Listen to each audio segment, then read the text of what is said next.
आपको यहाँ पर जोड़ रहा हूँ, आंकड़ा तो दे रहे हैं हम, और सबसे बड़ी बात, भले ही यहाँ पर तिवारी जो ये कह रहे हैं जिनको जाना है वो चले जाएं, आखिर जो जिनकी नाव डूब रही हो आखिर में आकर वही तो छोड़ेंगे। वो कह रहे हैं कि जिनकी नाव डूब रही है वहां से कूद रहे हैं लोग। देखिए, पहली बात तो कि ये मैच अब लगभग एक तरफा हो गया है। ऐसा लगा था कि जब इंडिया गठबंधन बना था तो भारतीय जनता पार्टी को राष्ट्रीय स्तर पर कोई न कोई समस्या पैदा होगी, थोड़ी बहुत चैलेंज होगा। रागी जी मालूम पड़ेगा आपको, उस समय आने वाले समय पे मालूम पड़ेगा। सर हमें बोल लेने दीजिए, आप भी बोल लीजिएगा अपने टर्न पे। उस समय ऐसा लगा था कि इंडिया गठबंधन से चैलेंज भारतीय जनता पार्टी को मिल सकता है, लेकिन भारतीय जनता पार्टी ने उनकी जो पूरा खेल था, वो चाहे वो महाराष्ट्र है, महाराष्ट्र में शिवसेना टूट गई है, एनसीपी टूट गई है, कांग्रेस बिखर गई है, उत्तर प्रदेश के अंदर जो है अखिलेश उनके साथ नहीं आ रहे हैं, बिहार में नीतीश उनसे छोड़ करके चले गए हैं। इंडिया गठबंधन अब आज के दिन में अस्तित्व में रह नहीं गया है। एक दूसरी बात, सर बोल लेने दीजिए, आप अपनी जगह बोल लीजिएगा। ठीक है, तिवारी जी जरा सुन लेते हैं, तिवारी जी जरा सुन लेते हैं। ठीक, देखिए, रावण और दुर्योधन ठीक, दोनों का अपना अपना हट था, और दोनों हट में अपने सारे योद्धाओं को मरवा करके अंत में मरे। देखिए, रामायण और महाभारत से यही सीखना चाहिए। राहुल गांधी आज पूरे कांग्रेस की 13वीं करने पर उतारू है।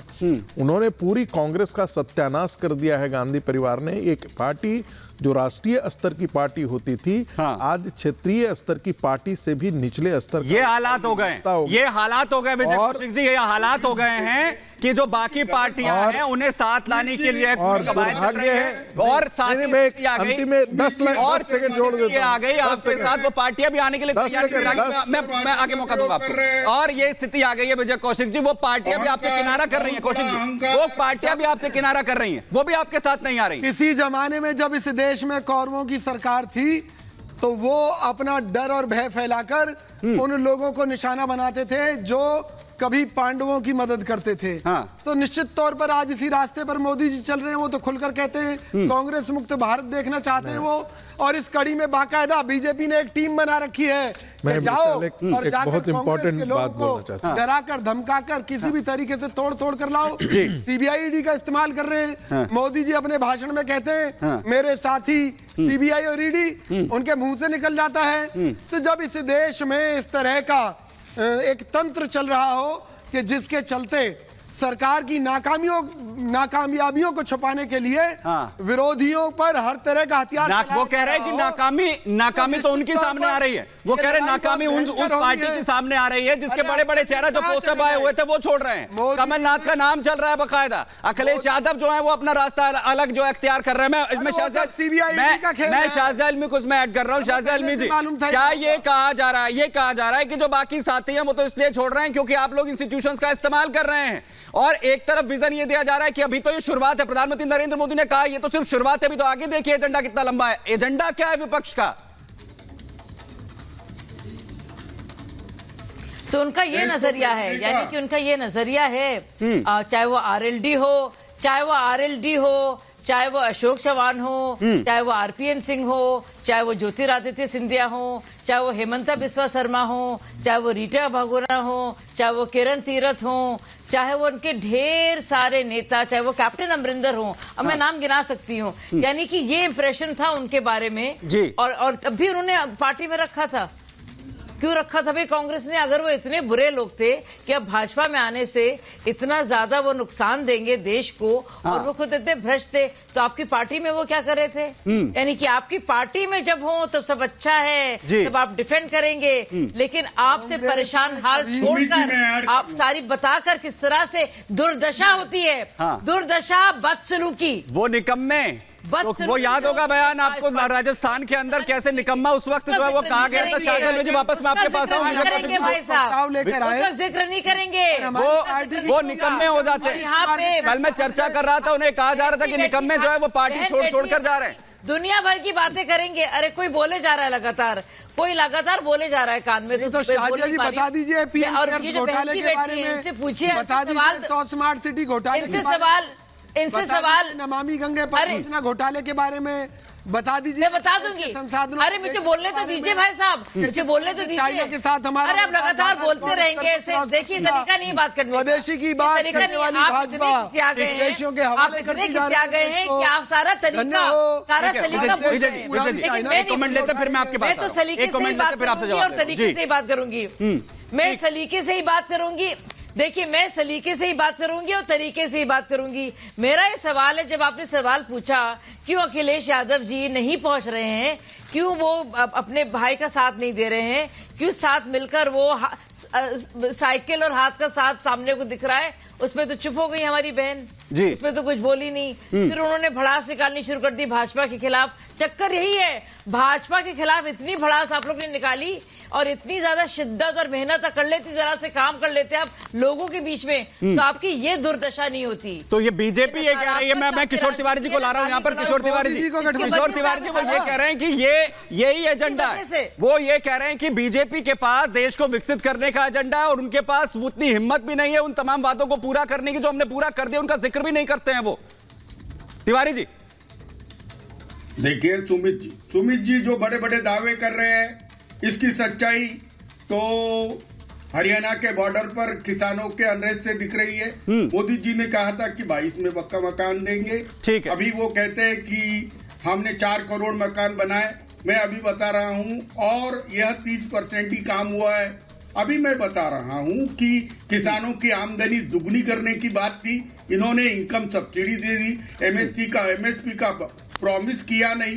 बेरोजगारी का आलम तो बहुत ही बुरा है। तो मैं कह रहा हूँ, विपक्ष के नेता छोड़ के जा रहे हैं तो किरकिरी हो रही है। किरकिरी तो मैं मान रहा हूँ ना सुमित, लेकिन जनता में जो असंतोष है वो इंडिया शाइनिंग को रिपीट करने को जा रहे हैं। मैं अभी बता रहा हूँ ना, लोगों की, मोदी जी ने जो अच्छा किया, अरे हम विपक्ष इसका जवाब देंगी शाहजा इल्मी, मैं उनके पास जाऊंगा। तिवारी जो आप जिक्र कर रहे हैं, वो जो इंडिया शाइनिंग का आपने जिक्र कर दिया, उस पर मैं जाऊंगा। शाहजा इल्मी जी इसका जवाब देंगे, लेकिन उससे पहले मैं नाहिद लारी जी के पास यहां पर जा रहा हूं। नाहिद जी, क्योंकि बार बार वही तस्वीर बन रही है। अखिलेश यादव ने जब सीट शेयरिंग का फॉर्मूला दिया था, उन्होंने कहा कि कांग्रेस तो पूरी तरह नाराज है, और अब तस्वीर कहा जा रहा है अखिलेश यादव अलग हो रहे हैं। क्यों ये स्थिति आ गई है कि अलग होने की बात हो गई, न्याय यात्रा तक में नहीं जा रही है? ऐसी अभी कोई ऐसी स्थिति नहीं है और सब एक हैं। बाकी न्याय यात्रा की बात रही, वो सब ऑफिशियली आप लोग को बता दिया जाएगा। अभी मैं सुन रही थी, बात हो रही थी भ्रष्टाचार की और बेरोजगारी की भी बात हो रही थी। अब आप ये देखिए कि उत्तर प्रदेश में बेरोजगारी का आलम ये है, ये आज के फ्रंट पेज है अखबार का, कि 60,000 पुलिस भर्ती में पद हैं और लगभग 50 लाख लोगों ने आवेदन किया। इससे आप समझे कि 50 लाख लोगों ने आवेदन किया है, और उसमें क्या चल रहा है, उसमें भी सॉल्वर गैंग और ठग ये सब लगे हुए, नकल करा रहे। मतलब ये ऑन रिकॉर्ड अखबार में आया, और ये सब कौन है? सब बीजेपी के नेता हैं जो सॉल्वर गैंग है, जो नकल करा रहे। तो इस तरह से बेरोजगारी उत्तर प्रदेश में, उत्तर प्रदेश की तो ये स्थिति, अभी कल माननीय मोदी जी भी आ रहे हैं उत्तर प्रदेश, और यहाँ पे जो है निवेश की बातें होंगी, और जो आएंगे बड़े बड़े पूंजीपति, वो उनके ऊपर हजारों करोड़ रुपए खर्चा होंगे, 8,000 करोड़ के हवाई जहाज से खुद मोदी जी आएंगे। मैं ज्यादा लंबी बात नहीं बताऊंगी, केवल एक हफ्ते की आपको बात बता दे रही हूँ। तो हजारों केसेस है, लेकिन मुख्य केस उत्तर प्रदेश के बता दे रही हूँ, जिसका जवाब माननीय मोदी जी को भी देना पड़ेगा और बीजेपी को भी देना। बीजेपी ये कह रही है कि हम कम से कम पद लेकर तो आ रहे हैं। अभी आप देखिए, वो ये कह रहे हैं नाहिद जी कि हम पद लेकर तो आ रहे हैं। अरे 1 मिनट सुनिए तो बात। जी, मैं इसका जवाब देना चाहती हूँ। अरे जी, बोलिए, मैं मौका दे रहा हूँ आपको, पूरा मौका दे रहा हूँ। अब देखिए, फिर आप बोलने नहीं देंगे। अब मैं पूरा मौका दे रहा हूँ आपको। उत्तर प्रदेश की ये स्थिति है आज का। मैं आपको बता रही हूँ कि बांदा, अरे बोलिए, आप बहुत बोलिए, बोलती रहिए आप। नदी में भूख प्यास से तड़प कर पाई गई, मरी हुई मृत पाई गई 30 गौ माता। वहीं सीतापुर में भी 30, उसमें से 20 गौ माता भूख प्यास से तड़प कर पाई गई। मतलब ये कि बीजेपी जो है गौ माता के चारे में भी भ्रष्टाचार कर रहे, उनका चारा तक खा जा रहे।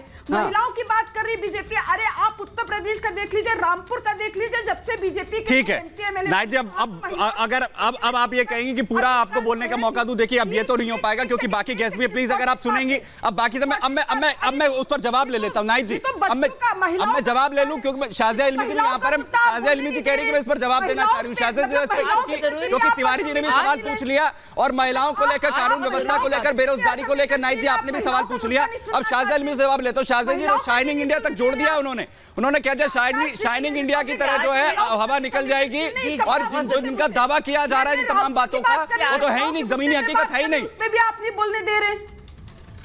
जी बहुत जरूरी बात, जी मैं बहुत जरूरी बात कहूंगी आपसे। रामपुर का सुनिए ना, रामपुर में तो बीए के छात्र ने, मैं तो बीजेपी के, और आप यकीन नहीं करेंगे किस तरह से उन्होंने रखा है अब कर लिया।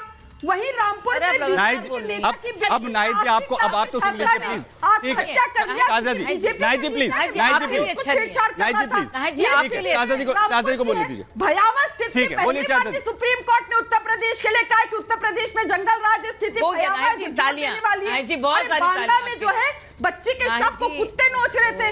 और बस्ती में क्या हुआ, बहुत अच्छी बात की नाहिद जी, आपने बहुत बोला, तालियां मिलेंगी बहुत। ये सब आपके जवाब माने मोदी जी को समाजवादी पार्टी के लोग आपको बहुत तालियां, बहुत अच्छा बोलिए, कमाल हो गया, कमाल हो गया। अब मैं बोलूं बीजेपी, अरे आप कैसा बोलिए, आप रुक ही नहीं पा रही है। ठीक है नाइक जी, अब जवाब ले लेते हैं, जवाब ले लेते हैं, जवाब ले लेते हैं नाइक जी, जवाब ले लेते हैं। ठीक है शाजिया जी बोलिए, शाजिया जी बोलिए प्लीज। देना होगा।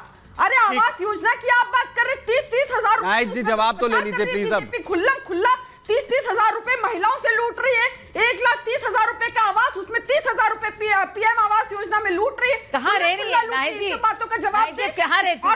चुनावी चंदा ले लेकर 6,600 करोड़। अरे आप नाहिद जी आपका प्रोग्राम, नाइक जी आप नॉन स्टॉप अगर ऐसे ही बोलती रहेंगी आप जवाब कैसे लेंगी, एक बात बताइए। आप नॉन स्टॉप बोल रही है, फिर आप कहेंगे कि मेरी आवाज को बंद कर दिया गया, फिर आप ये बोलेंगी। मैं कह रहा हूँ कि आप जवाब ले लीजिए।